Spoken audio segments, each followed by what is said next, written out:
माझा एक स्वभाव आहे की ज्या क्षेत्रात आपण आहे तिथं पूर्ण वेळ द्यायचा. आणि मी पूर्ण वेळ सामाजिक कार्य करताय. माझा व्यवसाय आहे, पण आता माझी मुलं बघतात, माझे कामगार बघतात आणि मला वेळ आहे, आवड आहे की जनतेचं काम करायचं, ही माझी ऊर्जा आहे. नाहीतर मी माझ्या व्यवसायात वेल सेटेड आहे. मी आंतरराष्ट्रीय दौरे केलेले आहेत. सिंगापूरचे पंतप्रधान, इजिप्तचे पंतप्रधान देखील आमच्या कोल्हापुरी चप्पल वापरून मी भारताचं प्रतिनिधित्व केले 1987ला निवडून यायच्या अगोदर. म्हणजे माझी धडपड आहे. मी फार मोठ्या प्रमाणात अजूनही व्यवसाय करू शकतो, पण माझ्या हातून ते आता कमी झालेलं आहे. कारण सामाजिक काम हा माझा श्वास झालेला आहे, हे माझं जीवन झालेलं आहे आणि माझी ऊर्जा आहे.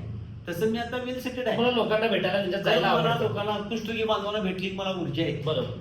आणि मग मी तिथं लोकांना विनंती केली की नाही की बाबा इतकी वर्ष तुम्ही मला निवडून दिलेलं आहे आणि मी काय पत्नीला उभा करत नाही, पण या शाहूराजाच्या नगरीमध्ये म्हणजे मराठा बांधव असू दे, मुस्लिम बांधव असू दे, इतर समाजाचे बांधव असू दे, त्यांनी एवढं प्रेम केलं की कोल्हापुरातली पहिली घटना की सर्वसाधारण ओपन मधून माझ्या पत्नीला निवडून दिलं.